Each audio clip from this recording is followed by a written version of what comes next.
Laughter first. Ugly, cruel. It cut through the office like a crow's croaking over something that already smells dead. Clean up your desk. Morales's voice thundered. Failed. My boss, he exaggerated every syllable so everyone could hear. Stealing company funds. You're finished.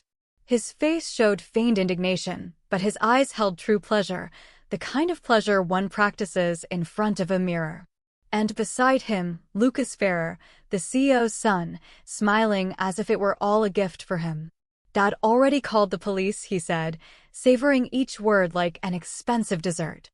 I didn't look at them. My eyes remained fixed on the numbers flashing on the screen, as if I could calculate my way out of there. My colleagues stood motionless, their faces caught between surprise and relief at not being them. What? No plea? Morales asked, tilting his head, feigning passion. Poor accountant, the cat got your tongue. A sharp thud, documents thrown against my desk. Immediate dismissal. Sign or we'll add criminal charges. I didn't move. My heart beat with a strange calm, too calm. Because the moment Lucas walked into that room, I knew what it was about, and I knew it had nothing to do with the missing money. Lucas and I were never friends. We were something worse, two predators circling in the same cage, waiting to see who would strike first. Months ago, I'd noticed a pattern in the financial reports. A missed transaction here, a sudden expense there. Too neat, too deliberate, and the trail always led back to Lucas's accounts. I didn't confront it. I didn't even let on that I'd figured it out. I just started observing. Until 2 weeks earlier, an email arrived in my inbox by mistake. An internal audit notice.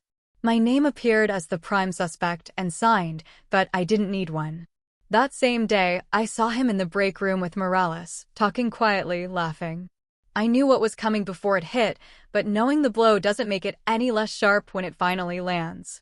There, in the middle of the office, they thought they had cornered me, that I was the target. I didn't sign anything, I didn't argue. I silently emptied my desk, not in the way they expected, neither hurriedly nor embarrassed, but methodically, because for a month I had been building my own case, downloading transaction histories, photographing signed authorizations, following bank transfers through phantom suppliers, and, as a final touch, placing one of Lucas's forged invoices inside. From the batch he himself delivered to Morales last Thursday, a perfect copy of the evidence I had already documented. I wasn't just gathering evidence, I was making sure the trail didn't just point to him, but wrapped around him like a rope. Every night at home, I reviewed the evidence, not because I doubted he'd win, but because I wanted to savor the moment of putting it in front of him and watching his smile fade. The next morning, I didn't go to work, I went to the board meeting. The receptionist looked at me in confusion, but I walked in as if it were my territory. In a way, it was. My uncle had been a founding partner before selling his shares. The board members looked up in surprise. The CEO frowned. I left a sealed folder in the center of the table. Your son's work, I said, not adding anything else. They opened the folder. The room changed. Pages turned quickly. Eyes sharpened. The director's voice dropped to a whisper as he read the transfers. You're in.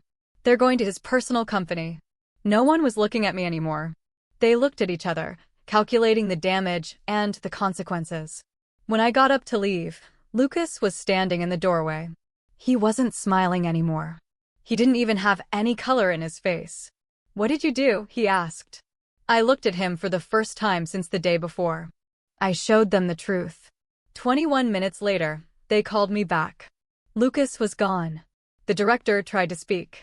Half apology, half negotiation, but I interrupted him. They'll publicly retract the accusation. It wasn't a request. He nodded once. And they'll issue a press release about his son's release for cause. There was a silence, pride versus necessity. Finally, another nod. As I left, Lucas was waiting outside. He looked 10 years older than the last time I saw him. You could have come directly to me, he said. I leaned in until our eyes met. Yesterday I did it in front of everyone, and you smiled. Your slight shudder told me the knife had gone in all the way. I didn't go back to my desk, nor did I want that desk, nor that job. That same afternoon, the news of the internal audit was all over the industry media. Lucas's name, trending for all the wrong reasons. I stayed in my apartment with no lights, watching the city breathe through the window. No euphoria, no victory, just silence. Because revenge, when done right, isn't like fireworks. It's like closing a door you'll never reopen. They wanted to destroy me, but I walked away unscathed. And Lucas finally knew what it was like to be the prey.